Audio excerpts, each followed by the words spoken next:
Good evening, friends. Tonight we'll drift into a slow and gentle journey through the wild and woolly world of Norse berserker myths and the quiet legends of Odin's wolf warriors. These are stories of men who wore bear skins and howled like wolves, but told in the most peaceful way possible.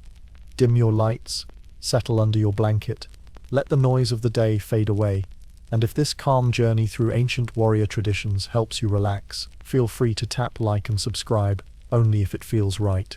And let me know in the comments where you're tuning in from tonight, and tell me what time it is in your city right now.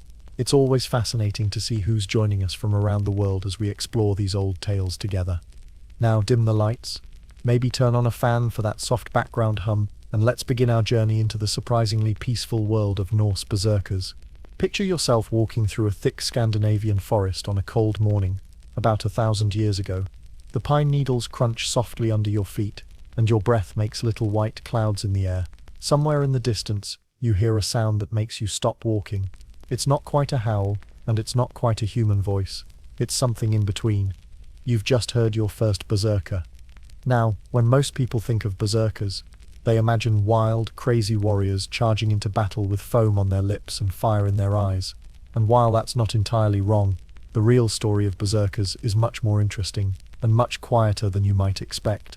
The word berserker comes from two Old Norse words, ber, meaning bear, and serker, meaning shirt or skin.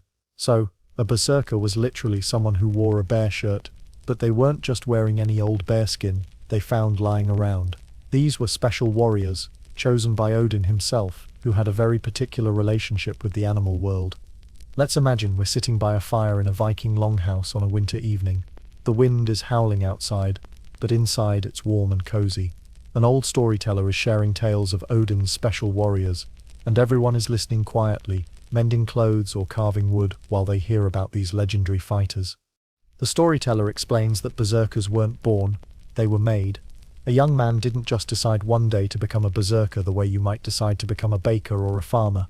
No, berserkers were chosen by Odin, the king of the Norse gods, who had a particular fondness for wolves and ravens and other wild creatures. Odin, you see, had two wolves named Jerry and Freki, who sat beside his throne in Valhalla.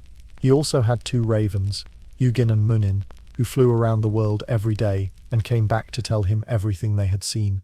Odin understood that there was great power in wildness, in the ability to think and fight like an animal when necessary. So when Odin looked down from his great hall and saw a young warrior who showed promise, he would send a sign. Maybe the young man would have a dream about wolves. Maybe he would find a bearskin in the forest that seemed to be waiting just for him. Or maybe he would simply feel a strange calling, like something wild was stirring inside his chest. The berserkers who served Odin were organized into groups of 12, and they had a very specific job. They weren't just random warriors who fought in battles, they were Odin's personal guard, his special forces, if you will. When Odin needed something done that required both courage and a touch of controlled wildness, he would send his berserkers. Now, here's where it gets really interesting. The berserkers didn't just put on their bearskins and immediately start acting like wild animals. There was a whole process involved. A sort of gradual transformation that could take hours. Imagine watching a berserker prepare for battle. He would start by putting on his bearskin, but slowly, almost ceremonially. First he would lay the skin out carefully, smoothing it with his hands and whispering to it in Old Norse. The bearskin wasn't just clothing to him, it was a bridge between the human world and the animal world. As he put on the skin, you would see him begin to change. Not physically, of course, but in the way he held himself, the way he moved. His shoulders would hunch forward slightly, his fingers would curl like claws. He would start making soft growling sounds under his breath. This transformation was called going berserk, and it was both a blessing and a curse. The berserker would gain incredible strength and courage. He would feel no pain and fear no enemy, but he would also lose some of his human reasoning, and become more like the bear whose skin he wore. The other warriors would watch this transformation with a mixture of awe and nervousness. Berserkers in their animal state were incredibly effective in battle, but they were also unpredictable. They might attack anyone who got too close, even their own allies. After a battle, it could take hours for a berserker to return to his normal human state. He would often collapse from exhaustion, because fighting in a berserk rage used up enormous amounts of energy. Other warriors would have to watch over him during this vulnerable time, bringing him food and water and making sure he was safe while he slowly remembered how to be human again. What's fascinating is that berserkers weren't just mindless fighters. When they weren't in their animal state, they were often quite intelligent and thoughtful. Many of them were skilled poets and storytellers. They understood that their ability to become like wild animals was a gift that came with great responsibility. Some berserkers specialized in channeling different animals. While many wore bear skins, others preferred wolf pelts and called themselves Ulfhethner, or wolf coats. These wolf berserkers moved differently than their bear cousins. Where bear berserkers were like unstoppable forces, wolf berserkers were more like flowing water, quick and clever and always hunting in packs. The relationship between berserkers and Odin was very personal. Odin was known as the All-Father, but he was also called Grimnir, the Masked One, and Varfuther, the Wanderer. He would sometimes visit berserkers in disguise, appearing as an old traveler who needed shelter for the night. A wise berserker would always offer hospitality to travelers, because you never knew when Odin might be testing you. There are stories of berserkers who shared their last bit of food with a mysterious stranger, only to discover later that they had been hosting the king of the gods himself. In return for their service, Odin promised his berserkers a place in Valhalla when they died in battle. But this wasn't just about fighting, it was about living with honor and courage every day, even during the long quiet times between battles. During peacetime, berserkers had to find ways to channel their wild energy constructively. Some became craftsmen, using their intense focus to create beautiful metalwork or wood carvings. Others became farmers, applying their legendary strength to clearing forests and plowing fields. A few became traveling storytellers, sharing the myths and legends of their people. The most successful berserkers learned to live comfortably in both worlds, the civilized world of humans and the wild world of animals. They could sit quietly at a feast, telling jokes and sharing stories, but they could also transform into fearsome warriors when their people needed protection. As you sit by that imaginary fire, listening to these old stories, you might wonder what it would feel like to have that kind of dual nature, to be able to call upon the strength of a bear or the cunning of a wolf when you needed it most, but also to live peacefully among friends and family. The berserkers understood something that we sometimes forget in our modern world, that there is a time for wildness and a time for gentleness, a time for fierce courage and a time for quiet wisdom. They learned to honor both sides of their nature, and in doing so, they became legends that we still tell stories about today. But perhaps the most interesting thing about berserkers is how they prepared for their transformations, and what daily life was like for these chosen warriors of Odin. What rituals did they follow? What did they eat? How did they train? And what happened when they encountered other berserkers who served different gods or came from different tribes? The training of a young berserker was a slow and careful process that could take many years. Unlike regular warriors who learned sword fighting and shield work, berserkers had to learn something much more difficult: how to control their own wildness. Picture a teenage boy who has just been chosen by Odin. He's excited and terrified at the same time. An older berserker, perhaps a grizzled veteran with scars on his arms and wisdom in his eyes, takes the boy under his wing. The training doesn't start with weapons or bear skins. It starts with something much simpler: learning to sit still. For weeks, the young berserker in training would practice meditation, learning to feel the animal spirit stirring inside him without letting it take over completely. He would sit in the forest for hours, watching how real bears and wolves moved, learning their patterns and understanding their instincts. The boy would also learn the old songs and stories that connected berserkers to Odin and the spirit world. These weren't just entertainment, they were magical formulas that helped berserkers maintain their connection to both human and animal nature.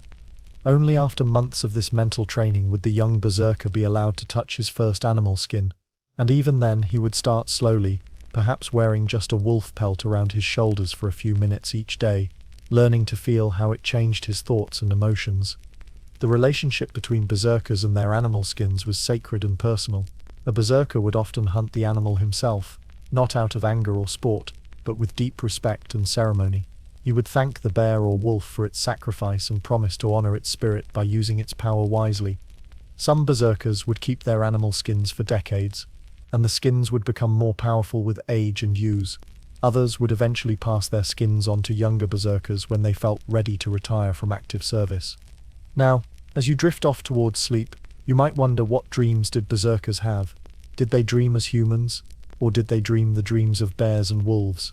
And what happened when these legendary warriors finally laid down their animal skins for the last time? The old berserker from our last story is still sitting by the fire, but now he's reached into a large wooden chest beside his chair.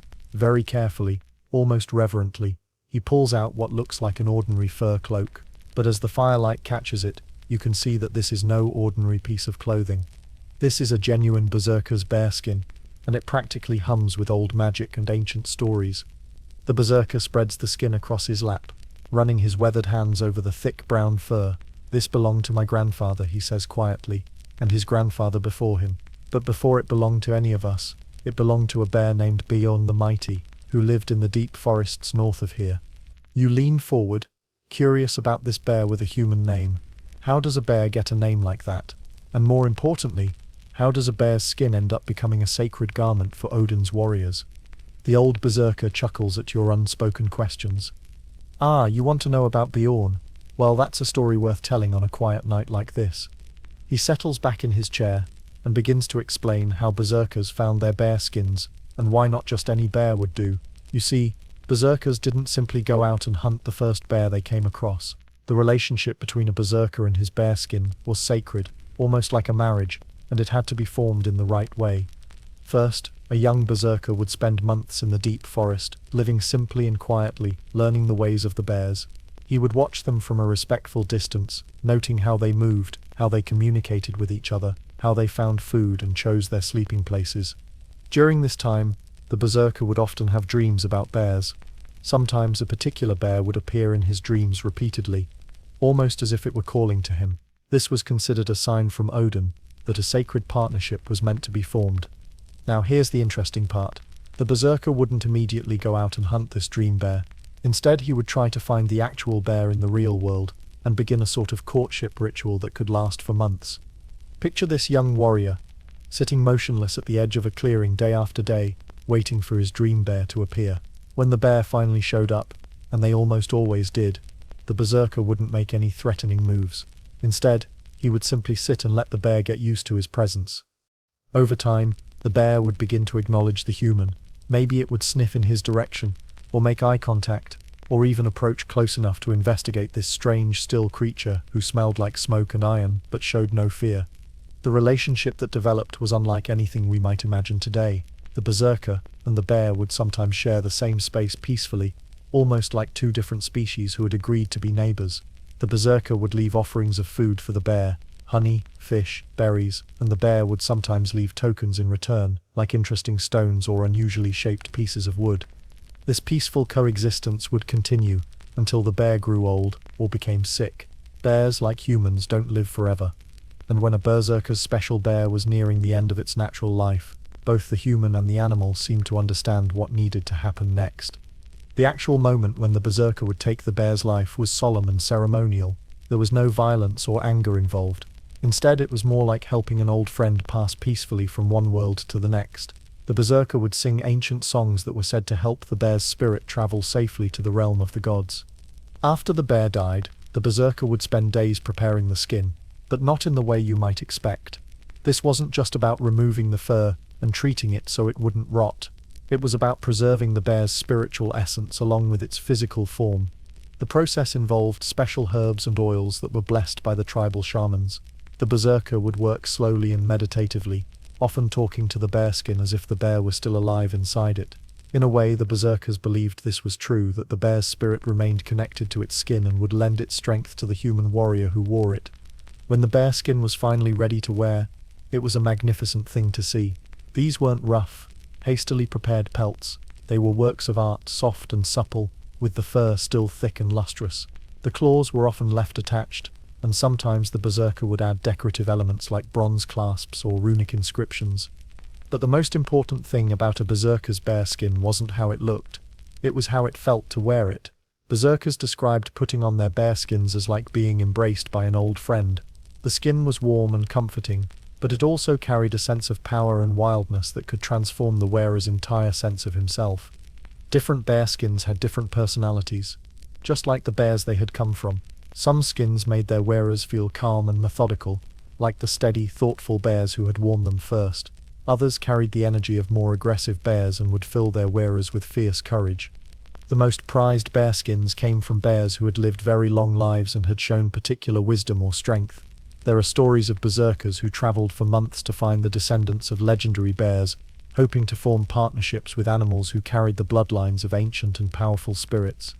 Taking care of a bear skin was a full-time responsibility. Berserkers would spend hours each day grooming and maintaining their skins, not just to keep them in good physical condition, but to maintain the spiritual connection with the bear spirit inside. They would brush the fur carefully, oil the leather to keep it soft, and perform small rituals to honor the bear's memory.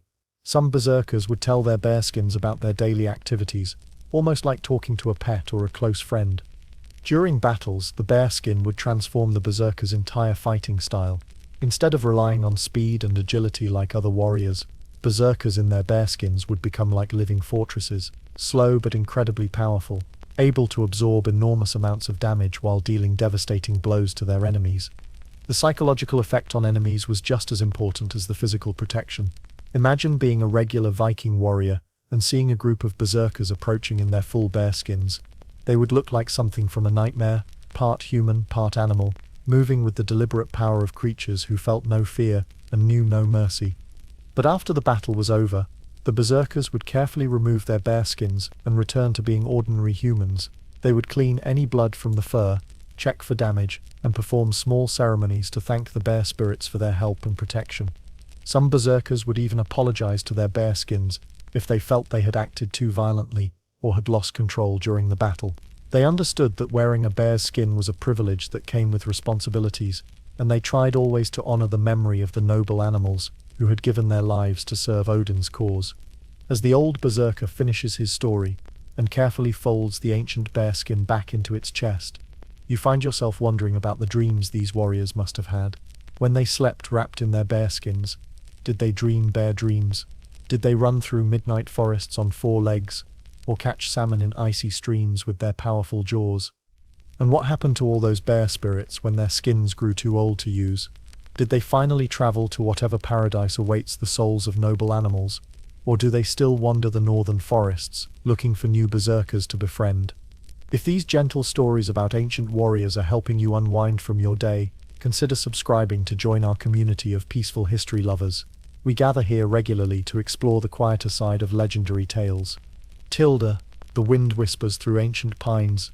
As our journey continues, Tilda, while the bear berserkers were settling back into their quiet conversations around the fire, somewhere else in the Viking world, a different kind of warrior was preparing for battle in a completely different way. These were the Ulfhethner, the wolfcoats. And if berserkers were like living fortresses, then Ulfhethner were like flowing water, quick and clever, and always moving in perfect coordination with their packmates. Picture yourself standing on a hill, overlooking a misty battlefield just before dawn. The air is cold and still, and everything is quiet, except for the soft sound of your own breathing. Then, from somewhere in the distance you hear it, a long, mournful howl that seems to come from the earth itself. The howl is answered by another, and then another, until the entire valley seems to be filled with the voices of wolves. But these aren't ordinary wolves. These are Odin's wolf warriors, and they're about to show you why they were feared across the entire Norse world. The Ulfhethner had a completely different relationship with their animal spirits than their bearskin cousins. Where berserkers sought to embody the solitary strength of the bear, wolf warriors embraced the pack mentality that made wolves such successful hunters. They never fought alone. Even a single Ulfhethner in battle would move as if he were part of an invisible pack, darting in and out of combat, striking quickly and then melting away before enemies could retaliate. When multiple Ulfhethner fought together, they became something even more formidable, a coordinated hunting machine that could take down enemies many times larger and stronger than themselves. The preparation rituals for Ulfhethner were quite different from those of bear berserkers. Instead of the slow, meditative transformation that berserkers underwent, wolf warriors would prepare for battle by literally becoming a pack. They would gather together in a circle, usually in a forest clearing or on a hilltop where they could see the stars. Each warrior would be wearing his wolf pelt, not just thrown over his shoulders like a cloak, but carefully arranged so that the wolf's head covered his own head like a hood, with the wolf's jaw sometimes modified to fit over the warrior's face like a mask. The howling would start low and quiet, with just 1 or 2 voices. These weren't random animal sounds, but carefully structured calls that served multiple purposes.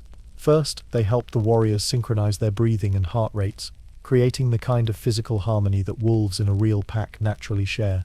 Second, The howling was a form of communication. Different pitches and rhythms conveyed different messages: where enemies were located, what the battle strategy would be, which warriors would take which roles in the upcoming fight. But most importantly, the howling helped the Ulfhethner mentally transform from individual humans into a collective wolf mind.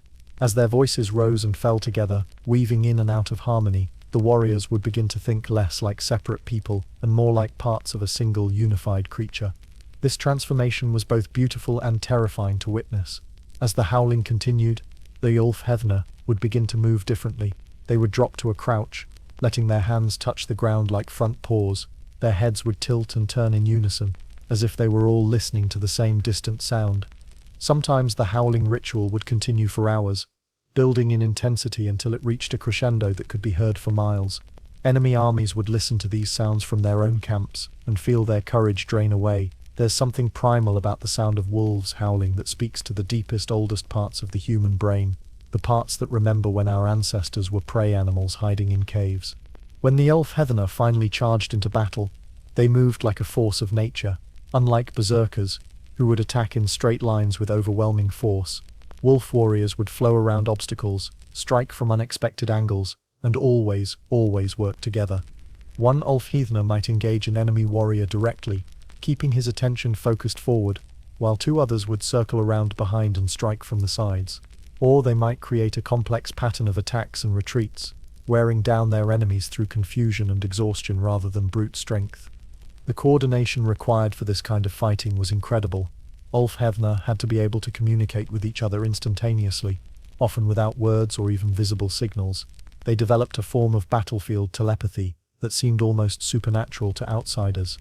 Part of this coordination came from their training, which was much more social than that of bear berserkers. While a berserker might spend months alone in the forest, learning to commune with bear spirits, Ulfhethner trained together constantly, learning to think and move as a group. They would practice hunting together, not just for food but as a way of perfecting their teamwork. A group of Ulfhethner might spend weeks tracking a single elk, learning to move so quietly that they could approach within arm's reach of their prey without being detected. They also practiced a form of combat that was more like a dance than fighting. Partners would spar with wooden weapons for hours, developing an almost supernatural awareness of each other's intentions and movements. Eventually, they could fight as a coordinated unit, even in complete darkness, relying on sound and scent and intuition rather than sight. The wolf pelts worn by Ulfhethner were prepared differently than bear skins, reflecting the different nature of their animal spirits. Wolf pelts were usually lighter and more flexible, designed to allow for the quick, agile movements that characterized wolf warrior fighting style. The pelts were often modified with additional elements that enhanced their wearer's abilities. Some had extra leather strips that would flutter and move in battle, creating visual confusion for enemies trying to track the warrior's movements. Others had small pieces of metal sewn into the fur that would create soft, jingling sounds, allowing packmates to locate each other by sound even in the chaos of battle. The relationship between an Ulfhethner and his wolf pelt was more like a partnership than the almost parental relationship that berserkers had with their bearskins. Wolf warriors would often talk to their pelts as if they were living wolves, asking for advice or sharing their plans for upcoming battles. Some Ulfhethner claimed that their wolf spirits would give them dreams that provided tactical information or warned them about upcoming dangers. Whether this was literally true or just a way of describing their highly developed intuition, it's clear that these warriors had access to forms of awareness that seemed supernatural to their contemporaries. The howling that Ulfhethner were famous for wasn't limited to pre-battle rituals. They would also howl during fights, using different calls to coordinate their movements and share information about changing conditions on the battlefield. A short, sharp bark might mean enemy approaching from the left. A longer howl with a rising pitch might signal retreat to position 2. A deep, rumbling growl could indicate prepare for coordinated attack on my signal. Enemy warriors who survived encounters with Ulfhethner often reported that the most disturbing thing wasn't the wolf warrior's skill or ferocity, but their apparent ability to communicate with each other without speaking. They seemed to share a collective consciousness that made them more than the sum of their individual parts. After battles, Ulfhethner would gather together to howl again, but these post-battle howls had a completely different character. Where the pre-battle howling was sharp and focused, designed to prepare for combat, the after-battle howling was mournful and reflective, a way of honoring fallen enemies and processing the emotional toll of violence. These warriors understood that taking life, even in battle, was a serious matter that shouldn't be celebrated carelessly. The post-battle howling served as a form of ritual cleansing, helping the Ulfhevna transition back from their wolf minds to their human consciousness. During peacetime, groups of Ulfhevna would often live together in communal longhouses, maintaining the pack bonds that made them so effective in battle. They would hunt together, work together, and even raise their children together, creating extended family units that functioned almost like wolf packs. These communities were known for their loyalty and mutual support. An injury or misfortune to one member was treated as a problem for the entire group to solve. Similarly, any success or good fortune was shared equally among all pack members. As you drift deeper into sleep, you might find yourself wondering what it would sound like to hear a pack of Ulfhevna howling in the distance on a quiet night like this. Would you be able to tell the difference between their voices and those of real wolves? And if you heard that sound echoing across the landscape, would you feel afraid, or would you feel a strange longing to join your voice to theirs? Far above the earthly realm, where berserkers donned their animal skins, and Ulfhevna howled in perfect harmony, Odin sat on his great throne Hilidsgjalf in the hall of Asgard, watching everything that happened in all the 9 worlds. From his throne, Odin could see every battlefield, every forest clearing where young warriors trained, every quiet village where future heroes were taking their first steps, and sometimes, very rarely, his one good eye would pause and focus on a particular individual with the intensity that could change the course of that person's entire life. Picture Odin in these moments of selection. He's not the fierce, dramatic figure you might imagine from modern movies. Instead, he's thoughtful and patient, like a wise grandfather watching his grandchildren play, looking for signs of character that others might miss. The process by which Odin chose his berserkers was mysterious and deeply personal. It wasn't based on physical strength or skill with weapons, though those things certainly mattered. Instead, Odin looked for something much rarer, the ability to bridge the gap between civilization and wildness without losing one's essential humanity. Let's follow the story of Eric the Thoughtful, a young man who became one of Odin's chosen berserkers, in a way that perfectly illustrates how the Allfather made his selections. Eric was not an obvious choice for berserker status. He was of average height and build, not particularly strong or fast compared to other warriors in his village. What set Eric apart was his unusual empathy for animals, and his ability to remain calm in situations that would send other people into panic. When Eric was 12 years old, he found a wolf cub that had been separated from its pack during a harsh winter storm. Most people would have killed the cub. Wolves were dangerous competitors for food and resources, but Eric spent 3 days sitting in the snow with the injured animal, sharing his own meager rations and keeping it warm with his body heat until its pack returned to claim it. The adult wolves, instead of attacking Eric for interfering with their cub, seemed to recognize something in the boy that made them treat him as a non-threat. They allowed him to retreat safely, and some of the villagers later swore they saw the lead wolf nod to Eric before the pack disappeared into the forest. This incident was unusual enough that stories about it spread to neighboring villages and eventually reached the ears of traveling skalds, who included it in their repertoire of tales about interesting local characters. Unknown to anyone, including Eric himself, Odin was listening to these stories with great interest. The Allfather had been watching Eric since the wolf incident, noting how the boy seemed to instinctively understand the balance between kindness and strength that made for the best berserkers, but Odin's selection process was never rushed. He would observe potential berserkers for years, sometimes decades, before making his choice. As Eric grew into young manhood, he continued to display the qualities that had first caught Odin's attention.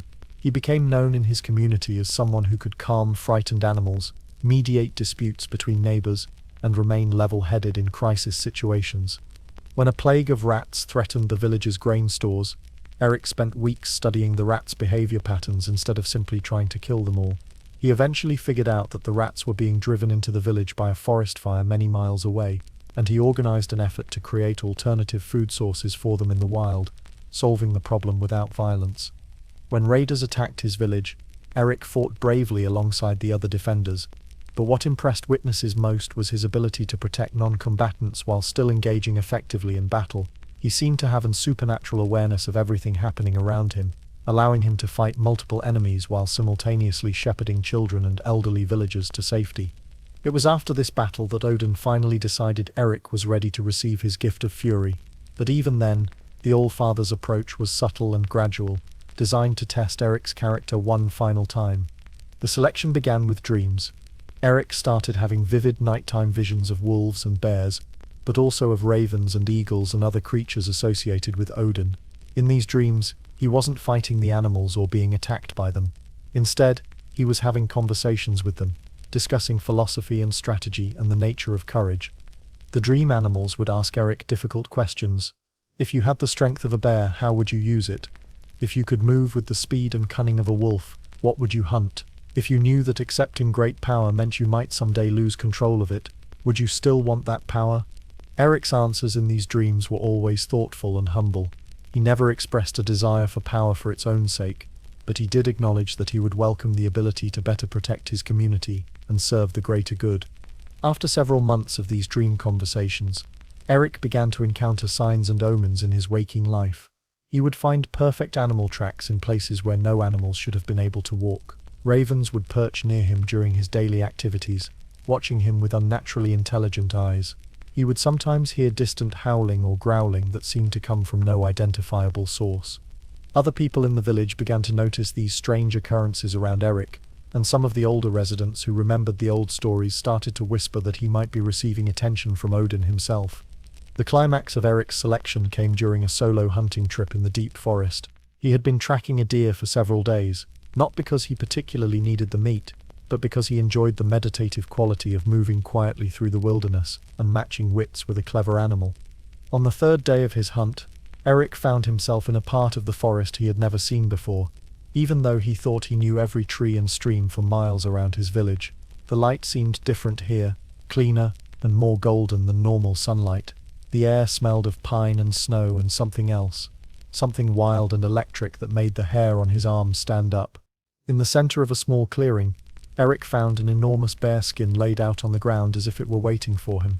The skin was perfect, unmarked by any wounds or decay, and still warm to the touch, despite the fact that there was no bear anywhere in sight. As Eric approached the skin, he heard a voice that seemed to come from the trees themselves, though he saw no speaker. The voice was deep and resonant, with the authority of someone accustomed to being obeyed, but also warm with genuine affection. "Eric, son of Thorvald," the voice said, "you have shown wisdom in your treatment of the wild creatures, courage in defense of the weak, and restraint in the use of your own strength. These are the qualities I seek in those who would serve as my berserkers." Eric, despite his surprise, felt no fear. Somehow he knew instinctively that he was in the presence of Odin himself, though the All-Father remained invisible. "My lord," Eric replied quietly, "I am honored by your attention, but I'm not sure I understand what you're asking of me." The voice chuckled, a sound like wind in pine trees. "I am offering you a gift, Eric, but it's a gift that comes with great responsibility. The bearskin before you contains the spirit of Grim the Wise, one of the greatest bears ever to walk these forests. If you accept this gift, you will be able to channel Grim's strength and courage when your people need protection. But," the voice continued, becoming more serious, "you will also share Grim's burdens. You will sometimes feel the call of the wild more strongly than the call of civilization. You will have to learn to balance human compassion with animal instincts, and you will carry the responsibility of using your enhanced abilities only in service of justice and protection." Eric considered this offer carefully, taking his time despite the supernatural nature of the situation. Finally he asked, "What happens to the other berserkers? Do they remain themselves, or do they become something else entirely?" "That," Odin replied, "depends entirely on their character and choices. The gift I offer enhances what is already within you. A good person becomes a better protector. A selfish person becomes a dangerous monster. This is why I watch for so long before making my selections." Eric nodded slowly, understanding the weight of what was being offered. "If I accept, will I still be able to live peacefully with my family and community during times when there's no need for a berserker's strength?" "Yes," Odin said, and Eric could hear the smile in the invisible god's voice. In fact, learning to live peacefully is one of the most important skills a berserker must master. Violence is sometimes necessary, but it should never become a habit or a pleasure. With that reassurance, Eric stepped forward and placed his hands on the magnificent bearskin. The moment he touched it, he felt a surge of connection not just to the bear spirit within the skin, but to all the other berserkers throughout the 9 worlds, and beyond them to Odin himself. He understood in that instant that becoming a berserker wasn't just about gaining the ability to fight like a wild animal. It was about joining a brotherhood of protectors who served as a bridge between the civilized world and the wild forces that both threatened and sustained it. As Eric carefully lifted the bearskin and draped it around his shoulders for the first time, he felt the presence of Grim the Wise stirring gently in his mind, not controlling or overwhelming, but offering wisdom and strength that he could call upon when needed. The last thing Eric heard before the magical clearing faded around him, and he found himself back in familiar forest, was Odin's voice offering a final piece of advice. Remember, Eric, that true strength is knowing when not to use your power. The greatest berserkers are those who fight only when fighting is the only way to protect what they love. And so Eric returned to his village, outwardly unchanged, but carrying within him one of the greatest gifts Odin could bestow. He would go on to serve his people for many years, and the stories of his wisdom and restraint would become legends that other berserkers would study and try to emulate. As you listen to this tale of how Odin chose his warriors, you might wonder about the dreams and signs that appeared to other potential berserkers. Did they all involve forest clearings and mysterious voices? Or did the All-Father customize his approach to each individual's personality and needs? While Eric was learning to balance his human nature with the spirit of Grim the Wise, other creatures were playing equally important roles in the great cosmic drama of Norse mythology, and no animals were more central to Norse belief than wolves, those mysterious, intelligent hunters who seem to exist at the boundary between the civilized world and the untamed wilderness. Picture yourself back in Asgard, in Odin's great hall Valhalla, where the All-Father sits on his high throne with two magnificent wolves resting at his feet. These aren't ordinary wolves. These are Jerry and Freki, whose names mean the ravenous one and the greedy one, and they represent aspects of Odin's own complex nature. Every day, when the Einherjar, the chosen slain warriors who feast in Valhalla, sit down to their eternal banquet, Odin feeds all of his food to Jerry and Freki. The All-Father himself needs no earthly nourishment. He sustains himself entirely on wine and the knowledge brought to him by his ravens, Hugin and Munin. This daily ritual of feeding his wolves isn't just about providing for his pets. It's a symbolic act that demonstrates Odin's understanding that wisdom sometimes requires sacrifice, and that true leaders often give up their own comfort to provide for those who serve them. But the role of wolves in Norse belief extends far beyond Odin's personal companions. Wolves were seen as creatures that embodied both the positive and negative aspects of wildness. They were noble hunters and loyal pack members, but they were also reminders of the dangerous forces that constantly threaten to overwhelm civilization. Let's journey down to Midgard, the human world, and visit a typical Norse village during the long winter months. The villagers have gathered in the largest longhouse to share stories and keep each other company during the darkest time of the year. Outside, the wind howls through the bare trees, and occasionally, other howls answer it, the voices of real wolves moving through the forest. The villagers don't fear these wolf songs exactly, but they listen to them with deep respect. They know that wolves are intelligent enough to hunt cooperatively, strong enough to bring down prey much larger than themselves, and wise enough to avoid unnecessary conflicts with humans. In many ways, wolves represent qualities that the Norse people admired and tried to cultivate in themselves. One of the elders in the longhouse begins telling a story about Fenrir, the giant wolf who plays such a crucial role in Norse eschatology.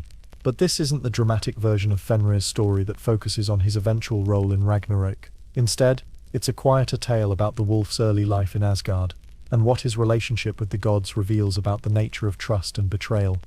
According to this version of the story, Fenrir wasn't born as a monster. He was simply a very large, very intelligent wolf cub, who came to live among the Ysir when he was still young enough to be playful and affectionate.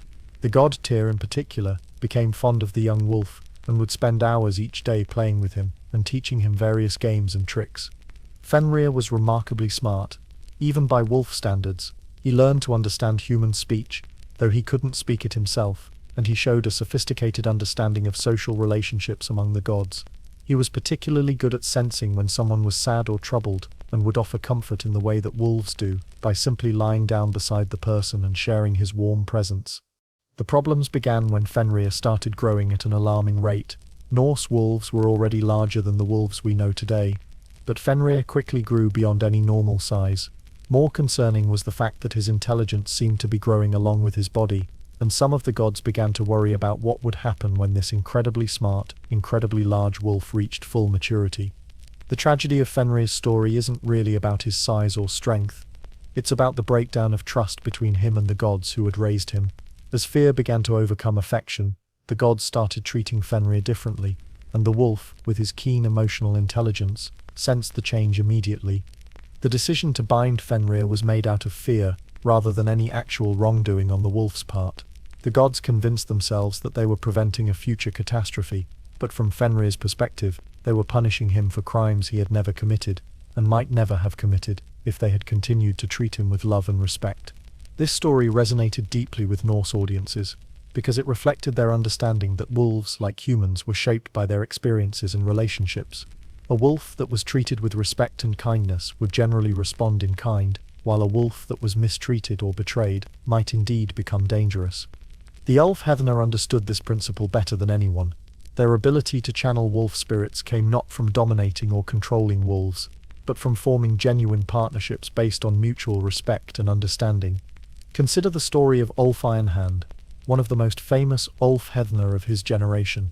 Ulf's partnership with wolf spirits began when he was just a child and encountered a wolf pack that had been decimated by a particularly harsh winter. Most of the adult wolves had died, leaving behind several cubs that were too young to survive on their own. Instead of leaving the cubs to die or killing them to put them out of their misery, Ulf's family decided to take them in temporarily, planning to release them back into the wild once they were old enough to survive independently. Ulf, who was about 8 years old at the time, became the primary caretaker for the cubs. Over the months that followed, Ulf developed an almost supernatural understanding of wolf behavior and communication. He learned to read the subtle body language that wolves use to communicate with each other, and he began to incorporate some of these signals into his own behavior. When the cubs were finally old enough to be released, something unexpected happened. Instead of running away into the forest and never returning, they remained in the area around Ulf's village, maintaining a loose but ongoing relationship with the human community that had saved them. As Ulf grew older and began training as a warrior, these wolves would sometimes appear during his practice sessions, watching from a distance as if they were evaluating his progress. Other warriors began to notice that Ulf seemed to move differently than they did, more fluidly, with better balance and an almost uncanny ability to anticipate his opponent's actions. When Ulf finally became an Ulfhidna and received his first wolf pelt, the ceremony was witnessed by several of his childhood wolf companions, who had grown into magnificent adult wolves. Their presence was seen as a blessing, and confirmation that Ulf's transformation was supported by the wolf spirits themselves. Throughout his career as a wolf warrior, Ulf maintained his connection to the local wolf packs. He would sometimes hunt with them during the winter months, not as their leader or as their follower, but as an honorary pack member, who could contribute his human intelligence and tool use to their collective efforts. This kind of relationship between Ulfhedna and actual wolves was more common than you might expect. Many wolf warriors reported that real wolves would seek them out, almost as if they could sense the wolf spirits that lived within the warriors' pelts. Sometimes these encounters would be purely social. Wolves and Ulfhedna would simply spend time in each other's company, sharing the comfortable silence that comes from being understood by another predator. Other times, the wolves would provide practical assistance, leading Ulfhedna to water sources or warning them about approaching enemies. The spiritual significance of wolves in Norse belief was also reflected in the role they played in funeral customs. Wolves were seen as psychopomps, creatures that could guide souls between the world of the living and the world of the dead. When a great warrior died, it was considered a good omen if wolves were seen in the area during the funeral ceremonies. The wolves weren't there to scavenge, but to serve as honor guards, ensuring that the warrior's spirit would find its way safely to Valhalla, or whatever afterlife awaited it. Some Norse families would even leave offerings for wolves near burial sites, not as food for scavenging, but as gifts to encourage the wolf spirits to watch over their deceased loved ones during the dangerous journey between worlds. In the cosmic scheme of Norse mythology, wolves represented the necessary balance between creation and destruction, order and chaos. They were reminders that life was precious precisely because it was fragile, and that strength was meaningless unless it was used in service of something greater than oneself. The Ulfhedna, who channeled wolf spirits, understood that they were not just warriors, but guardians of this cosmic balance. Their job wasn't simply to fight and win battles, but to ensure that conflict served the greater good, and that violence was always balanced by wisdom and restraint. As you settle deeper into sleep tonight, you might find yourself dreaming of running through moonlit forests with a pack of companions who understand you without words. In these dreams, you might discover what the elf heathen knew, that there is a kind of belonging that transcends species, and a kind of loyalty that connects all creatures who serve the light. These ancient stories of wolves and warriors are here whenever you need them. If you'd like to journey with us regularly through the peaceful corners of Norse mythology, consider subscribing and ringing the notification bell for our latest gentle explorations. Now that we've explored the spiritual connections between Norse warriors and their animal guides, let's turn our attention to one of the most mysterious and misunderstood aspects of Berserker behavior, the famous shield biting that gave these warriors part of their fearsome reputation. Picture yourself as a young Norse warrior, experiencing your first major battle. The morning mist is just beginning to lift from the battlefield, and you can hear the sound of your own heartbeat pounding in your ears. Suddenly, from somewhere in your battle line, you hear a strange grinding, crunching sound, like someone chewing on leather or wood. You turn to look, and there, just a few positions down from you, stands one of your clan's berserkers. He's wearing his bear skin, but that's not what catches your attention. What you notice is that he's holding his round wooden shield up to his face and appears to be biting it, actually biting it, with enough force that you can see splinters of wood flying from the shield's rim. Your first reaction might be to think that the berserker has lost his mind, but as you watch more carefully, you begin to understand that this isn't random behavior. There's a pattern to it, a rhythm that seems to match the berserker's breathing and the subtle swaying of his body as he prepares for battle. The shield-biting ritual was one of the most distinctive and practical aspects of berserker transformation. It wasn't a sign of madness or uncontrolled rage, as many people assumed. Instead, it was a carefully developed technique for managing the psychological and physiological changes that occurred when a warrior entered his animal state. Let's follow the story of Bjorn Shieldnor, whose nickname gives you a pretty good idea of what he was famous for. Bjorn discovered the technique of shield biting entirely by accident, during his first real battle as a newly initiated berserker. Bjorn was 19 years old, and had been training with his bearskin for only a few months when his village was attacked by raiders from across the sea. As the enemy ships appeared on the horizon, Bjorn felt the familiar surge of bear spirit energy that he had learned to recognize during his training. But this time was different. The energy was stronger than anything he had experienced in practice sessions, and it came with a level of physical sensation that was almost overwhelming. His muscles tensed until they felt like they might cramp. His jaw clenched so tightly that he could hear his teeth grinding together, and his hands gripped his weapons with such force that he was afraid he might break them. Most disturbing of all, Bjorn felt an almost irresistible urge to bite something. This wasn't hunger, it was more like the way a teething child wants to chew on everything in reach, except magnified to an almost unbearable degree. As the enemy warriors approached the beach, and the battle was about to begin, Bjorn was struggling with these sensations and wondering if he was going to be able to fight effectively while dealing with such overwhelming physical discomfort. Almost without thinking, he raised his shield to his mouth and bit down hard on the leather-wrapped rim. The relief was immediate and dramatic. The act of biting gave him a way to channel and control the intense energy that was surging through his body, transforming it from a distraction into a useful tool. More importantly, the shield biting seemed to help him regulate his breathing and heart rate, allowing him to enter his berserker state in a more controlled and deliberate way, rather than being overwhelmed by it. Word of Bjorn's innovation spread quickly among other berserkers, and many of them began experimenting with the technique. They discovered that shield biting served multiple practical purposes beyond just managing the physical sensations of transformation. First, it helped berserkers regulate their breathing during the crucial moments before battle began. By forcing themselves to bite rhythmically, they could maintain a steady breathing pattern, even as adrenaline and bear spirit energy flooded their systems. Second, the act of biting seemed to help berserkers focus their mental energy. Instead of being distracted by the overwhelming sensory input that came with their enhanced animal awareness, they could concentrate their attention on the simple, immediate task of chewing, which served as an anchor point for their consciousness.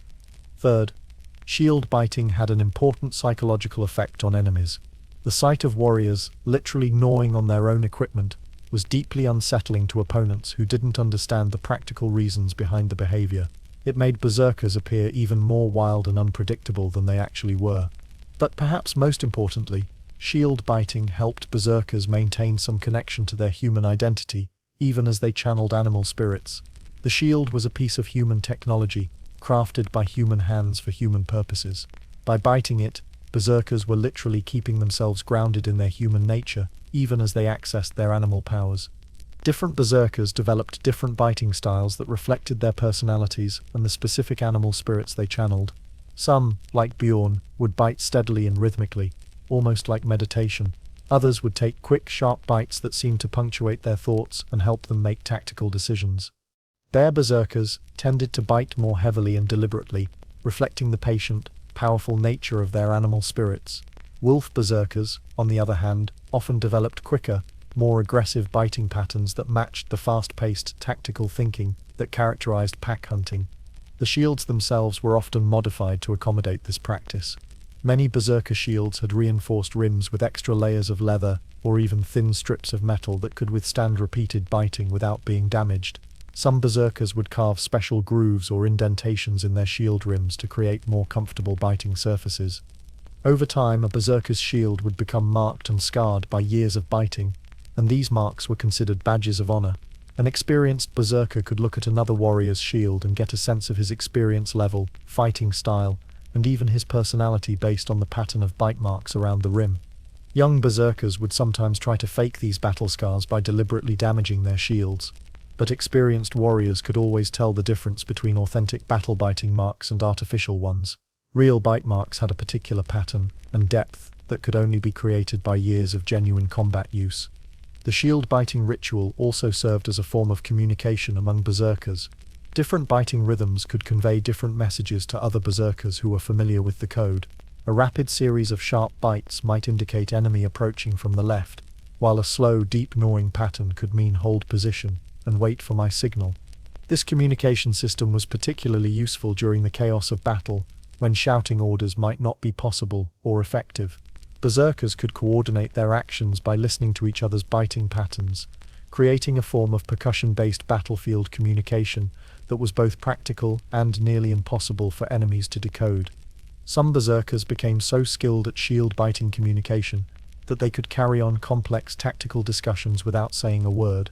They would gather in a circle before battle, each gnawing on his shield in specific patterns, and emerge with a detailed battle plan that they had developed entirely through rhythmic biting. The psychological effects of shield biting extended beyond its practical applications. Many berserkers reported that the act of biting helped them access memories and instincts that belonged to their animal spirits rather than their human consciousness.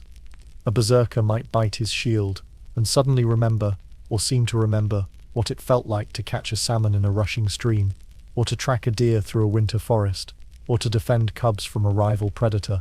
These animal memories would provide tactical insights and fighting techniques that the berserker had never learned through human training. Some berserkers claimed that their shields would sometimes taste different during battle, taking on flavors associated with their animal spirits. A bear berserker might taste honey or fish, while a wolf berserker might taste the metallic tang of fresh blood or the earthy flavor of forest soil.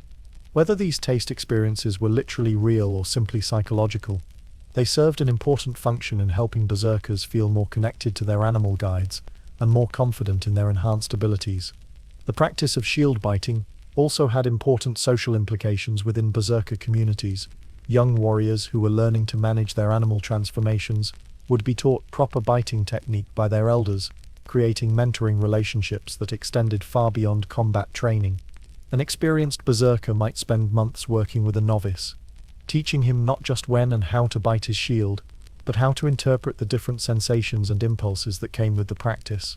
This kind of intimate, detailed instruction created bonds of trust and mutual understanding that made berserker units incredibly cohesive and effective. After battles, berserkers would often gather to compare their shields and discuss their experiences during the fight. These post-battle shield examinations served multiple purposes. They helped berserkers learn from each other's techniques, they provided a way to process the emotional aftermath of violence, and they reinforced the social bonds that held berserker communities together. As you imagine these ancient warriors gnawing thoughtfully on their wooden shields, you might wonder about the dreams and visions that came to them during these moments of transformation. Did the act of biting unlock doorways in their minds that led to the memories of long-dead bears and wolves? And when they finally set their shields aside and returned to their human consciousness, did they remember those animal dreams, or did they fade like morning mist? The shield biting we just explored was only one small part of an elaborate system of rituals that berserkers used to prepare themselves for battle. These weren't random ceremonies or meaningless traditions. They were carefully developed practices that helped warriors manage the complex psychological and spiritual challenges of channeling animal spirits in combat. Let's visit a berserker training camp in the deep forests of Norway. About 3 days before a major battle is scheduled to begin, the camp is quieter than you might expect. No shouting or clashing of weapons, no dramatic speeches about honor and glory. Instead, there's an atmosphere of focused concentration, like a monastery where the monks happen to be preparing for war. The berserkers have been here for a week already, following a preparation routine that has been refined over generations of warriors. Each day follows the same pattern, and each activity is designed to help the warriors gradually transition from their everyday human consciousness to the heightened awareness they'll need when they channel their animal spirits. The day begins before dawn, when the forest is still dark and the only sounds are the soft breathing of sleeping warriors and the distant calls of night birds.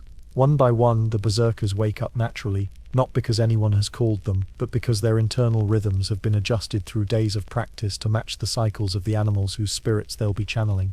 The first ritual of each day is called the Greeting of Spirits, and it's performed individually by each berserker in private. Picture Thorstein the Bear Brother, one of the camp's most experienced warriors, as he performs this morning ceremony. Thorstein rises quietly from his sleeping furs and walks a short distance into the forest, carrying his bear skin carefully folded in his arms. He finds a small clearing where the first hints of dawn light are beginning to filter through the trees, and he spreads his bear skin on the ground like a blanket. For the next hour, Thorstein sits beside the skin in complete silence, not touching it, but simply being present with it. This isn't meditation in the way we might understand it today. It's more like a conversation without words, a way of reconnecting with the bear spirit that lives within the skin. Sometimes Thorstein will speak quietly to the bearskin, telling it about his dreams from the night before, or sharing his thoughts about the upcoming battle. Other times he simply sits and listens, paying attention to the subtle feelings and impressions that seem to come from the bear spirit in response to his presence. This morning communion serves several purposes. It helps Thorstein assess his mental and spiritual state, making sure he's emotionally prepared for the challenges ahead. It also strengthens his connection to the bear spirit, ensuring that when the time comes to transform, the process will be smooth and controlled rather than chaotic and overwhelming. After the morning greeting, Thorstein returns to camp for the second ritual of the day, the communal meal. But this isn't just about getting nutrition. It's a carefully choreographed ceremony that helps all the berserkers begin to think and feel as a unified group. The meal always consists of the same foods: dried fish, wild berries, honey, and spring water.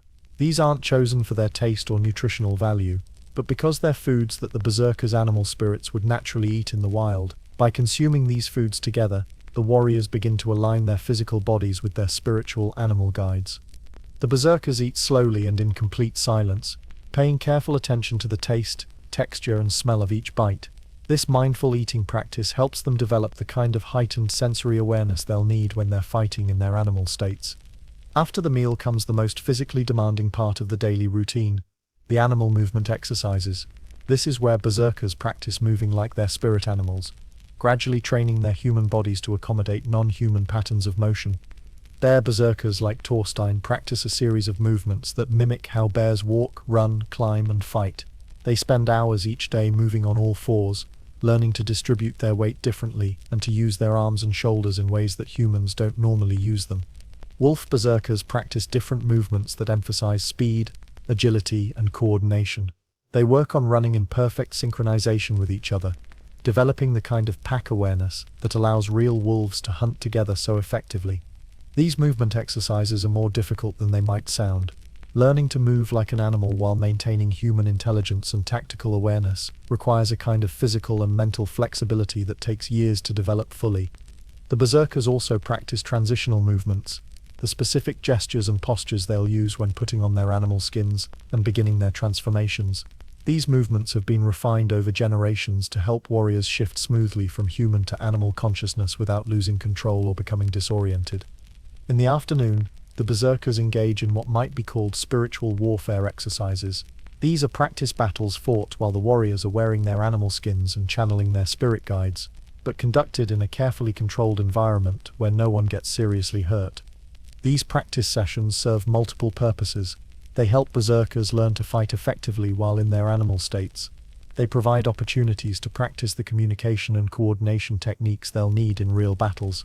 and they allow warriors to safely explore the limits of their enhanced abilities. Most importantly, these controlled practice battles help berserkers learn to transition back and forth between their human and animal consciousness. This is one of the most crucial skills a berserker can develop, the ability to access animal strength and instincts when needed, but then return to human reasoning and compassion when the fighting is over. The practice sessions we mentioned serve multiple purposes beyond simple combat training. They help berserkers learn to fight effectively while in their animal states. They provide opportunities to practice the communication and coordination techniques they'll need in real battles, and they allow warriors to safely explore the limits of their enhanced abilities. Most importantly, these controlled practice battles help berserkers learn to transition back and forth between their human and animal consciousness. This is one of the most crucial skills a berserker can develop, the ability to access animal strength and instincts when needed, but then return to human reasoning and compassion when the fighting is over. Picture yourself watching one of these practice sessions from the edge of the forest clearing. Two experienced berserkers, Ragnar the Wolf Friend and Olaf Bearheart, are sparring while wearing their animal skins. But this isn't the wild, chaotic fighting you might expect from warriors channeling animal spirits. Instead, their movements are controlled and deliberate. They're testing each other's reflexes and coordination, but they're also practicing the subtle art of remaining partially human, even while accessing their animal powers. You can see them pause occasionally to exchange quiet words of advice or correction, then resume their careful combat dance. What's fascinating is how different the two fighting styles appear. Ragnar, channeling his wolf spirit, moves in quick flowing patterns, striking, and then darting away before his opponent can counterattack. Olaf, drawing on bear energy, plants himself firmly and moves with deliberate power, absorbing Ragnar's attacks and responding with carefully timed counter-strikes.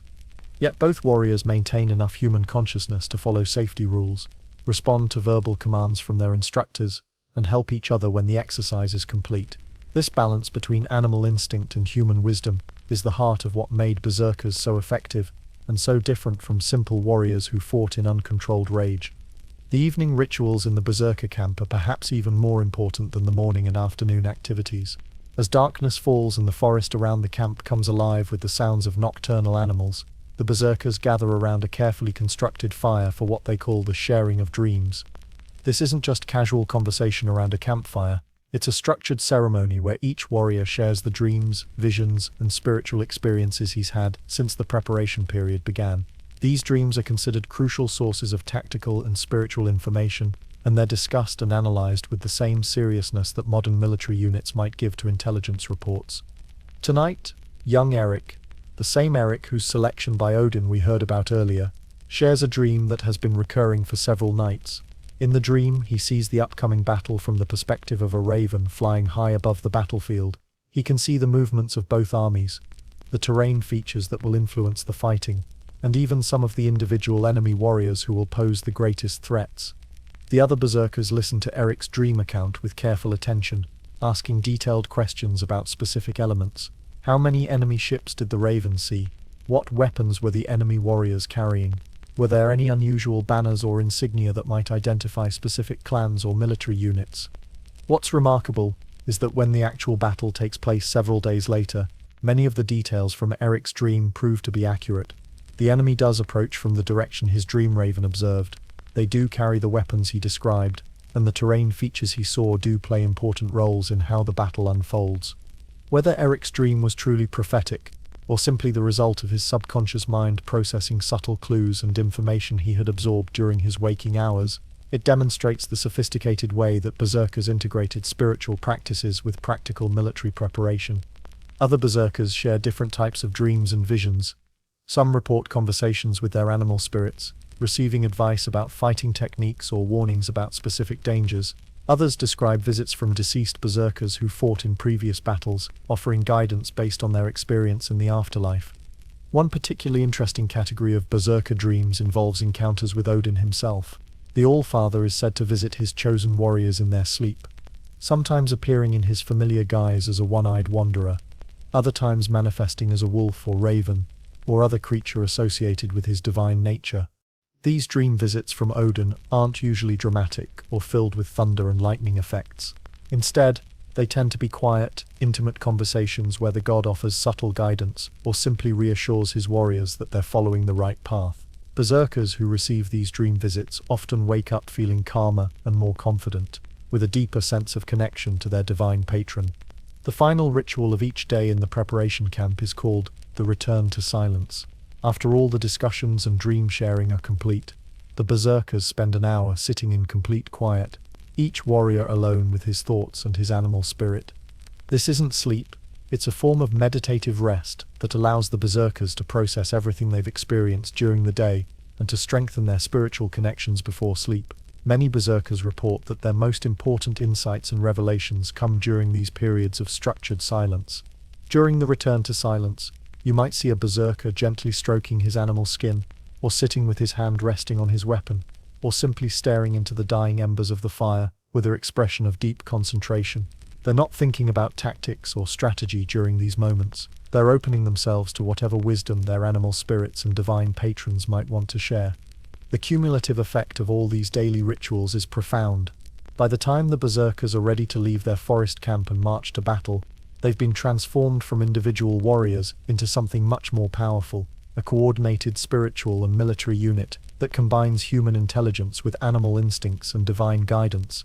But perhaps the most important ritual occurs on the final night before the Berserkers leave camp.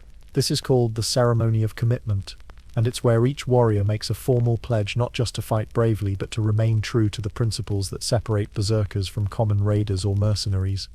The ceremony begins with each Berserker putting on his animal skin for what may be the last time in the peaceful safety of the forest camp. But tonight, the transformation process is different. Instead of practicing for battle, they're accessing their animal spirits to make sacred vows. One by one, each Berserker stands before his companions and speaks directly to his animal spirit, making promises about how he will conduct himself in the coming battle. These aren't just military oaths, they're spiritual commitments that address the ethical dimensions of warfare. A typical Berserker's vow might sound something like this. Grim the wise, spirit of the bear whose skin I wear, I promise to use your strength only in defense of the innocent and in service of justice. I will not strike down those who surrender. I will not harm non-combatants, and I will remember always that the power you lend me comes with the responsibility to remain worthy of it. These vows serve multiple purposes. They help Berserkers maintain their moral compass even when they're channeling animal instincts that don't naturally include human concepts like mercy and justice. They also create mutual accountability within the Berserker unit. Each warrior has heard his companion's promises and can help them remember these commitments if the chaos of battle threatens to overwhelm their human judgment. Perhaps most importantly, the vows help Berserkers prepare mentally for the psychological challenges they'll face after the battle is over. It's one thing to channel animal ferocity during combat, but it's quite another to live with the memory of that ferocity once you've returned to your normal human consciousness. By making explicit commitments to use their enhanced abilities ethically, Berserkers create a framework for processing and accepting the violence they'll engage in during battle. They can look back on their actions and evaluate them not just based on whether they were militarily effective, but on whether they honored the sacred vows they made to their animal spirits and their divine patron. The ceremony of commitment concludes with a group howl or roar, all the Berserkers channeling their animal spirits simultaneously to create a sound that echoes through the forest for miles. This isn't a war cry or a threat to their enemies. It's a declaration to the spiritual world that Odin's chosen warriors are ready to fulfill their sacred duties. As the sound fades and the Berserkers begin to remove their animal skins and prepare for sleep, there's a sense of completion and readiness that goes far beyond simple military preparation. These warriors have spent days not just training their bodies and sharpening their weapons, but aligning their spirits with the cosmic forces they serve. Tomorrow they'll leave the peaceful sanctuary of the forest camp and march toward whatever battle awaits them, but they'll carry with them something more valuable than superior fighting skills or enhanced physical abilities. They'll carry the quiet confidence that comes from knowing they're prepared not just to fight, but to fight with honor. As our Berserkers emerged from their forest sanctuary, properly prepared in body and spirit, they would soon join the great Viking expeditions that carried Norse warriors across the seas to distant lands. But these weren't the chaotic, bloodthirsty raids that popular imagination often depicts. When Berserkers and Ulf Hednar led Viking expeditions, the raids took on a completely different character, more strategic, more disciplined, and strangely more honorable than the random pillaging that less organized Viking bands might engage in. Picture yourself standing on a cliff, overlooking a natural harbor on the coast of Norway, sometime in the late 9th century. Below you, an impressive fleet of longships is being prepared for a major expedition. But something about this fleet is different from the typical Viking raiding party. First, there's the unusual quiet. Instead of the boisterous singing and drinking you might expect from warriors preparing for a profitable raid, there's an atmosphere of focused concentration. Men move purposefully between the ships, checking equipment and supplies, with the methodical care of professionals who understand that their lives may depend on these preparations. Second, there's the obvious presence of Berserkers and Ulfhedna among the expedition members. You can identify them not just by their distinctive animal skins, but by the respectful way other warriors interact with them. These aren't feared outcasts or barely controlled madmen. They're clearly the tactical and spiritual leaders of the expedition. The expedition we're observing is being led by Hakon Wolfcaller, one of the most respected Ulfhedna of his generation. Hakon earned his nickname not because he could make sounds like a wolf, but because real wolves would sometimes answer when he howled, and occasionally wild wolf packs would shadow his raiding parties, as if the animals recognized him as some sort of honorary pack leader. Hakon's approach to Viking raids was revolutionary for its time. Instead of simply sailing to the nearest foreign coast and attacking whatever targets looked profitable, he would spend months gathering intelligence about potential destinations, studying the political situations in target areas, and developing sophisticated strategies that took advantage of local conflicts and rivalries. For this particular expedition, Hakon has identified a monastery on the coast of Ireland that has been embroiled in a dispute with the local Irish king. The monastery has refused to pay taxes to the king, and has been providing sanctuary to some of the king's political enemies. This conflict creates an opportunity for Hakon's raiders to position themselves not as simple pirates, but as hired allies of the Irish king. This kind of strategic thinking was typical of berserker-led raids. These warriors understood that random violence and destruction might bring short-term profits, but it also created long-term enemies and made future raids in the same area much more difficult and dangerous. By inserting themselves into existing political conflicts, they could often achieve their goals with less bloodshed and more sustainable results. As the longships finally set sail, you can see how the presence of Berserkers and Ulfhedna affects the entire expedition's organization. The ships travel in a coordinated formation that resembles a wolf pack more than a traditional naval squadron. Hakon's ship takes the lead, but the other vessels don't simply follow in a line behind him. Instead, they spread out in a loose pattern that allows them to scout a wider area of ocean while maintaining visual contact with each other. If one ship spots something interesting, other vessels, weather changes, potential landing sites, the information is quickly communicated throughout the fleet using a system of horn calls and flag signals that the Ulfhedna have adapted from wolfpack communication patterns. The journey across the North Sea takes several days, and during this time, the Berserkers and Ulfhedna on each ship continue their spiritual preparations. Every morning and evening, you can hear their howls and roars echoing across the water as they perform their rituals and maintain their connections to their animal spirits. But these aren't random animal sounds. Other members of the expedition have learned to interpret the different calls, and the vocalizations serve as a form of fleet-wide communication that allows the Berserkers to coordinate their spiritual preparations across multiple ships. When the time comes to make landfall and begin the raid, all of the animal warriors will be synchronized and ready to work together seamlessly. The expedition's approach to the Irish coast is methodical and careful. Instead of charging directly toward their target, they spend several days observing the monastery and surrounding area from a distance, noting the routines of the monks, the schedule of visits from local nobles and merchants, and the patterns of any military forces in the area. Hakon sends small scouting parties ashore at night, not to begin the attack, but to gather more detailed intelligence. These scouts, usually Ulfhedna, whose wolf-enhanced senses make them particularly good at moving unseen through unfamiliar territory, bring back information about the monastery's defenses, its wealth, and most importantly, its relationships with neighboring communities. What the scouts discover confirms Hakon's strategic assessment. The monastery is indeed wealthy, with significant stores of gold and silver accumulated over decades of generous donations from Irish nobles. But it's also deeply unpopular with the local king and many of his supporters, who resent the monks' refusal to acknowledge royal authority. More interesting still, the scouts learn that a significant portion of the monastery's wealth consists of tribute payments that were supposed to go to the Irish king, but were diverted by the monks for their own use. This information gives Hakon the perfect justification for his planned raid.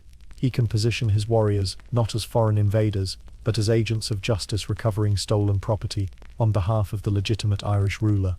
When the raid finally begins, it unfolds like a carefully choreographed performance rather than a chaotic battle. The attack starts just before dawn, when the monastery's inhabitants are gathering for their morning prayers. But instead of simply charging the gates and walls, Hakon's forces implement a complex multi-stage strategy. First, small groups of Ulfhethner position themselves around the monastery's perimeter, not to attack, but to prevent anyone from escaping to summon help from neighboring communities. These wolf warriors use their enhanced stealth and coordination to create an invisible cordon around the target area. Next, Hakon himself approaches the monastery's main gate under a flag of truce, accompanied by an Irish translator who can communicate his terms to the monks. This isn't typical Viking behavior. Most raids began with immediate violence, but Hakon's approach reflects the strategic sophistication that Berserker leadership brought to Viking warfare. The terms Hakon offers are surprisingly reasonable. He demands that the monastery surrender the tribute money that rightfully belongs to the Irish king, plus an additional payment to compensate the king for the trouble and expense of recovering his stolen property. In exchange, Hakon promises that his warriors will not harm any of the monks or damage the monastery's buildings or religious artifacts.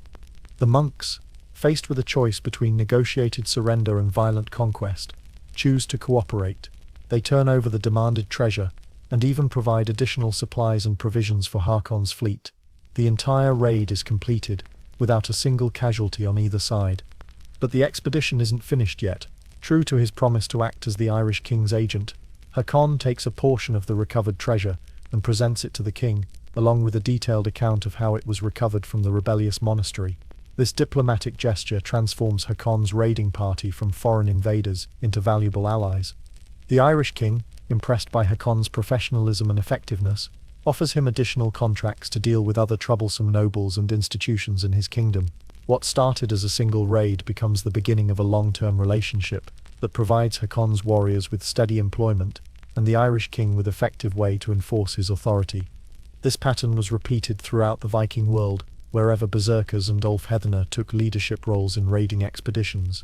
Instead of random destruction and simple piracy, these animal warriors brought strategic thinking, diplomatic sophistication, and a long-term perspective that transformed Viking raids from mere criminal enterprises into something more like organized military and political operations. The success of Berserker-led raids had profound effects on Viking society as a whole. Other Viking leaders began copying their methods, leading to a gradual evolution in how Norse expeditions were planned and conducted. Raids became more strategic, more sustainable, and often more profitable than the traditional approach of random violence and destruction. Perhaps more importantly, the disciplined approach of Berserker-led expeditions helped improve the reputation of Viking warriors in foreign lands. Communities that had dealt with professional, honorable Berserker raids were more likely to negotiate rather than fight when other Viking expeditions appeared, leading to more peaceful resolutions and fewer casualties on all sides.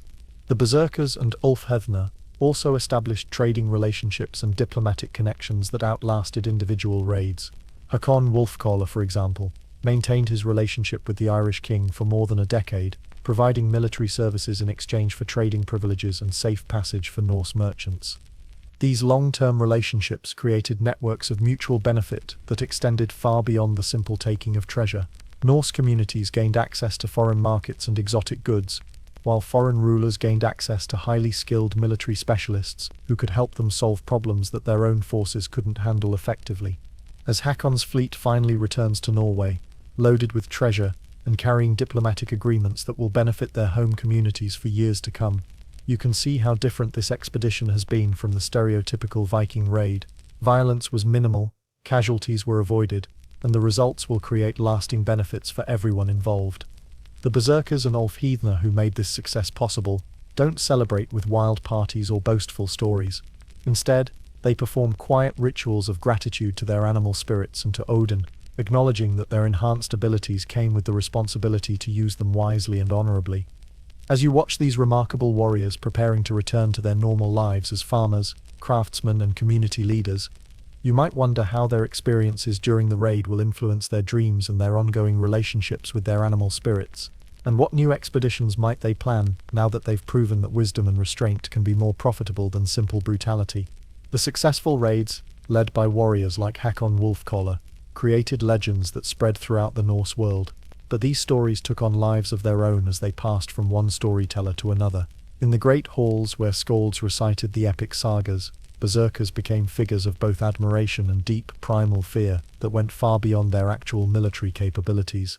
Picture yourself sitting in a magnificent longhouse on a winter evening in Iceland, perhaps 3 generations after the raid we just heard about. The hall is filled with smoke from the central fire and the warm smell of roasted meat and fermented ale. Outside, the wind howls across the barren landscape, but inside, the crowd is completely silent, hanging on every word of an elderly skald who is reciting one of the great sagas. Tonight he's telling the story of Egil's saga, and he's reached the part where the hero encounters a berserker who has been terrorizing the local population. But as you listen to the skald's version, you notice that the berserker in this story bears little resemblance to the disciplined spiritual warriors we've been learning about.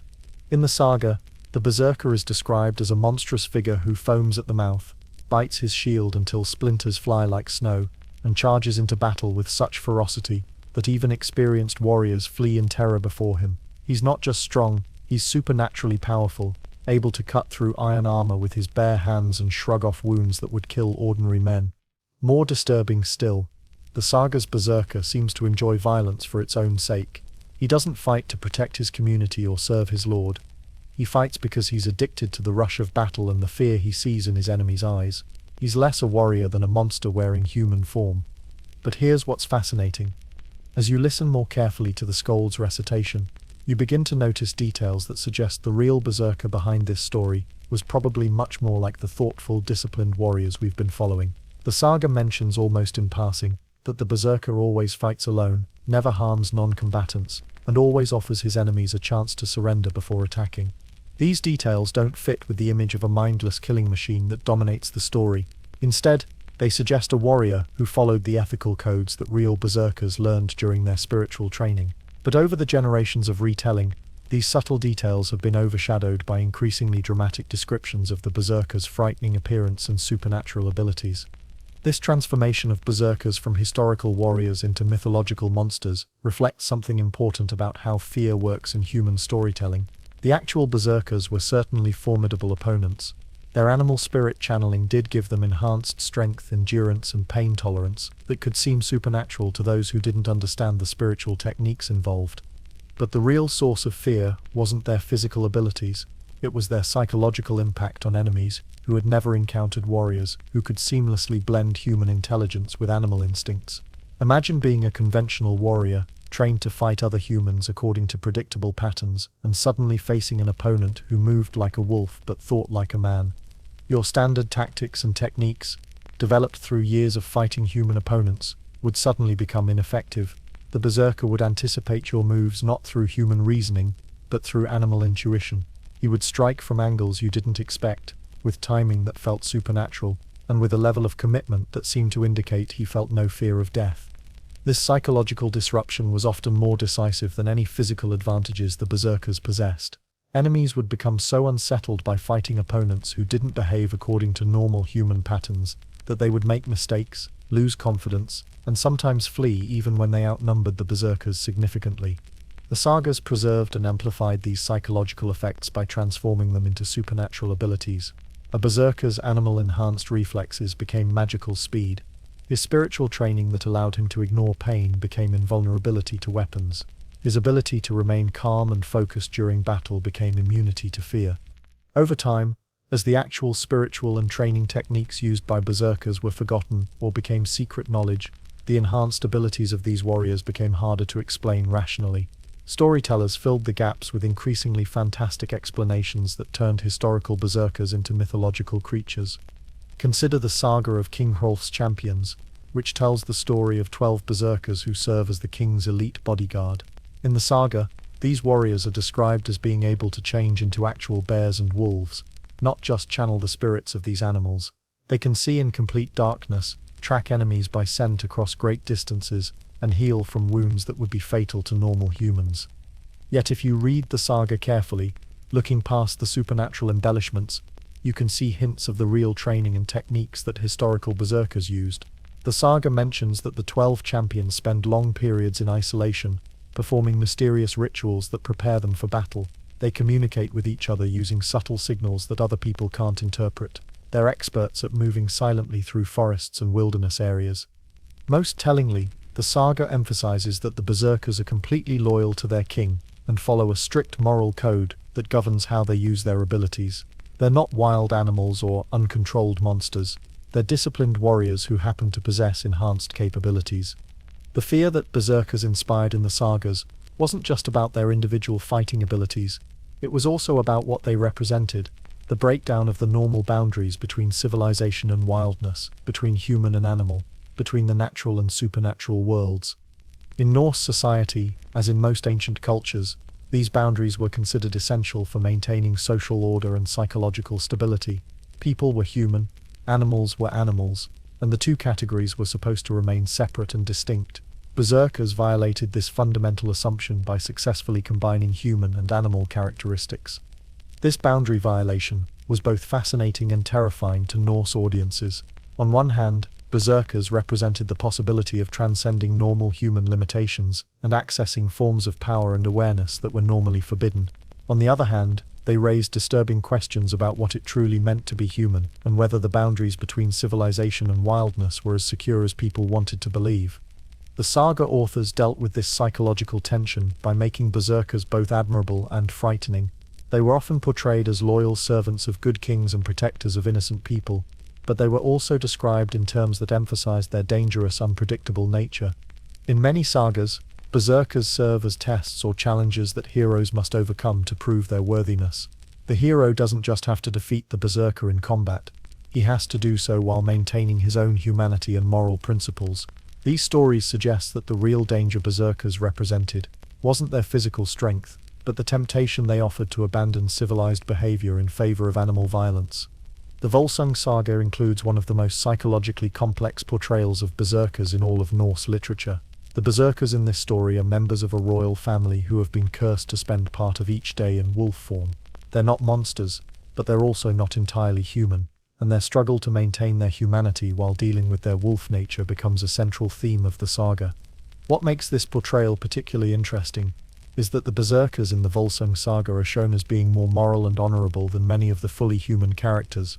Their wolf nature gives them enhanced strength and courage, but it also gives them a kind of natural honesty and loyalty that contrasts favorably with the scheming and betrayal that characterizes much of human society in the saga. This positive portrayal of Berserkers reflects another aspect of how these warriors were remembered in Norse literature. While they were certainly feared, they were also often admired as representatives of a more honest, direct approach to life than what was possible for ordinary humans constrained by social conventions and political considerations.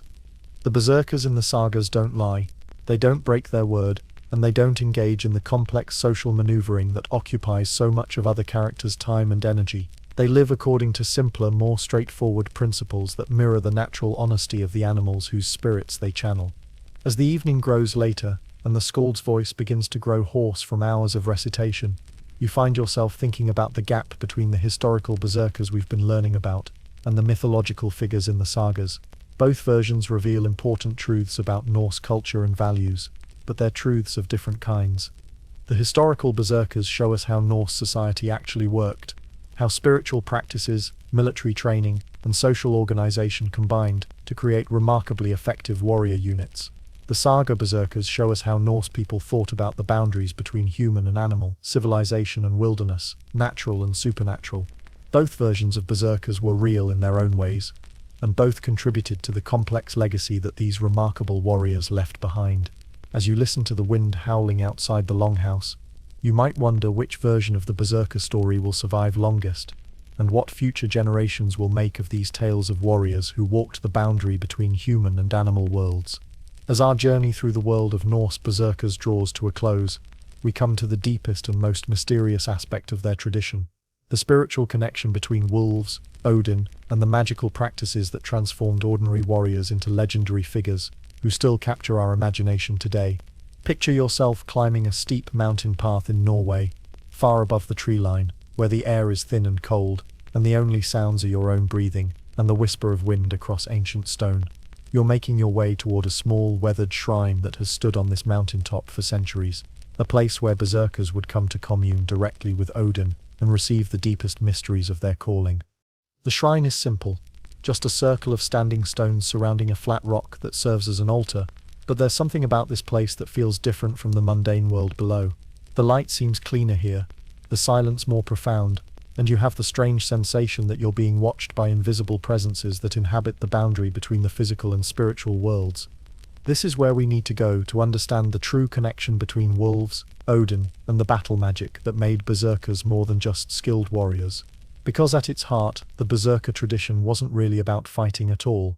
It was about achieving a state of consciousness that allowed human beings to access forms of awareness and ability that normally remained locked away in the deepest parts of their minds. The key to this transformation lay in understanding Odin's own nature and his special relationship with wolves. Odin wasn't just a war god, though he was certainly that. He was also a god of wisdom, poetry, magic, and the mysteries that connected all living things. His two wolves, Jerry and Freki, weren't just pets or symbols, they were expressions of fundamental aspects of his divine consciousness. In Norse cosmology, wolves represented the principle of controlled wildness, the ability to access animal instincts and energies, while maintaining higher consciousness and moral purpose. This was different from simple savagery or uncontrolled rage. True wolf consciousness involved integrating animal awareness with divine wisdom, creating a hybrid form of consciousness that was more than the sum of its parts. Odin himself demonstrated this integration constantly. He could appear as a civilized king, sitting on his throne in Valhalla and dispensing justice and wisdom, but he could also take the form of various animals, travel between worlds, and access forms of knowledge that were hidden from ordinary consciousness. His two wolves represented these dual aspects of his nature, the civilized and the wild, the controlled and the free. When Odin chose Berserkers to serve as his special warriors, he was selecting individuals who showed the potential to achieve similar integration. These weren't people who were naturally violent or uncontrolled. Instead, they were individuals who demonstrated the rare ability to remain fundamentally decent and wise, while accessing enhanced states of consciousness that would overwhelm most people. The battle magic that Berserkers learned wasn't really about becoming better fighters, though that was certainly one result. It was about learning to shift consciously between different levels of awareness, accessing animal consciousness when it was needed, but always retaining the ability to return to human consciousness when the situation called for wisdom rather than instinct. This shifting between consciousness states was what made Berserkers so effective in combat, but it was also what made them valuable to their communities during peacetime. A Berserker who could access wolf consciousness could track game more effectively than ordinary hunters. One who could channel bear awareness could sense weather changes and other natural phenomena that would escape normal human perception. The magical techniques involved in this consciousness shifting were closely guarded secrets, passed down from master to student through generations of Berserkers. But from the hints and fragments that survive in the historical record, we can piece together some understanding of how these practices worked. The foundation of Berserker magic was breathwork combined with specific forms of visualization and chanting. Berserkers would learn to alter their breathing patterns in ways that changed their brain chemistry and opened them to non-ordinary states of consciousness. Different breathing techniques would connect them to different animal spirits: quick, panting breaths for wolf consciousness, slow, deep breathing for bear awareness. Combined with the breathing work were complex visualization practices that helped Berserkers merge their consciousness with that of their animal guides. A Berserker might spend hours visualizing himself running with a wolf pack, learning to see through wolf eyes and think with wolf instincts, while maintaining enough human awareness to remember and integrate the experience. The animal skins that Berserkers wore served as physical anchors for these visualization practices. The skin wasn't just clothing, it was a magical tool that helped the Berserker maintain connection to the animal spirit, even during the chaos and confusion of battle. The physical sensation of wearing the skin served as a constant reminder of the animal consciousness he was channeling. But perhaps the most important aspect of Berserker magic was the relationship with Odin himself. Berserkers weren't just using animal consciousness for their own purposes, they were serving as extensions of Odin's will in the human world. This divine connection was what prevented them from becoming lost in animal consciousness, or using their enhanced abilities for selfish or destructive purposes. The connection to Odin was maintained through daily rituals of prayer and offering, but also through a constant awareness that the Berserkers' enhanced abilities were gifts that could be withdrawn if they were misused. This awareness created a natural system of self-regulation that helped Berserkers maintain their moral compass, even when they were operating in altered states of consciousness. Odin's role as a god of both war and wisdom meant that berserkers were expected to be more than just fighters. They were also expected to be counselors, mediators, and keepers of ancient knowledge. Their enhanced consciousness gave them access to insights and perspectives that could help resolve conflicts and solve problems that baffled ordinary people. The magical practices of berserkers also included forms of divination and prophecy that took advantage of their altered consciousness states. When channeling animal spirits, berserkers could sometimes perceive patterns and connections that were invisible to normal human awareness. They might sense the approach of enemies before any physical signs were apparent, or predict weather changes that would affect military campaigns. These prophetic abilities weren't supernatural in the sense of violating natural laws. They were simply the result of accessing forms of awareness that allowed berserkers to process subtle environmental cues that ordinary consciousness would miss. A berserker channeling wolf consciousness might unconsciously detect scent traces that revealed the presence of approaching armies, or notice behavioral changes in local wildlife that indicated unusual activity in the area. The connection between wolves and battle magic went deeper than just borrowing animal abilities. Wolves were seen as creatures that naturally understood the balance between individual strength and group cooperation that was essential for effective warfare. A wolf pack could function as a coordinated unit, while still allowing each individual wolf to use its unique abilities and instincts. This pack consciousness was something that berserkers tried to recreate in their military units. Through their shared connection to Odin and their similar consciousness-shifting practices, groups of berserkers could achieve a level of coordination and mutual awareness that approached telepathy. They could anticipate each other's moves, respond to changing battlefield conditions as a unified organism, and support each other in ways that seemed supernatural to outside observers. The magical tradition of the berserkers began to decline as Christianity spread through Scandinavia, and the old gods were gradually abandoned or driven underground. The complex spiritual practices that had created the berserker tradition required a supportive cultural context that understood and valued altered states of consciousness. As Norse society became more centralized and Christianized, there was less tolerance for warriors who claimed to receive guidance from animal spirits and pagan gods. The berserker tradition gradually transformed into something more mundane, skilled fighters who used superior training and tactics, but who no longer had access to the consciousness-shifting techniques that had made their predecessors legendary. But the memory of what berserkers had achieved lived on in the sagas and stories, preserving hints of the magical practices for anyone who knew how to interpret them. The berserkers had demonstrated that human consciousness was far more flexible and capable than most people realized, and that the boundaries between human and animal awareness were more permeable than conventional wisdom suggested. As you stand in the ancient shrine on the mountaintop, feeling the wind carry whispers of old secrets and forgotten wisdom, you might wonder whether the consciousness-shifting techniques of the berserkers could be recovered and adapted for modern times. Not for warfare, certainly, but for the expanded awareness and deeper connection to the natural world that our technological civilization seems to have lost. The berserkers understood something that we're only beginning to rediscover, that human consciousness is not fixed or limited, but endlessly adaptable and capable of growth. They found ways to access animal wisdom while maintaining human compassion, to channel wild energies while serving civilized purposes, to be both warriors and wise men.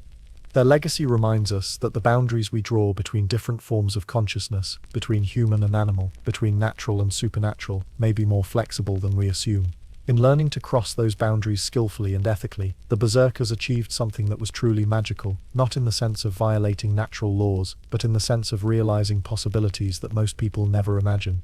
As the sun sets behind the distant mountains, and the first stars begin to appear in the darkening sky, you might find yourself wondering what other secrets these ancient stones could tell, and what other forms of consciousness might be waiting to be rediscovered by those brave enough to walk the old paths with wisdom and humility. The berserkers are gone, but the wolves still howl in the northern forests, and somewhere in the space between worlds, Odin continues his eternal quest for wisdom. Perhaps that's enough magic for one lifetime, or perhaps it's just the beginning of mysteries that we're only now ready to explore. And so concludes our gentle journey through the world of Norse berserkers and wolf warriors. If these quiet tales of ancient courage and spiritual strength have helped you find peace tonight, consider joining us again for more whispered stories from the distant past. Sleep well, friends, and may your dreams be filled with the wisdom of wolves and the strength of bears. If you're still listening, take a moment to let us know in the comments, where in the world are you tonight, and what time is it, as these old stories drift toward their end.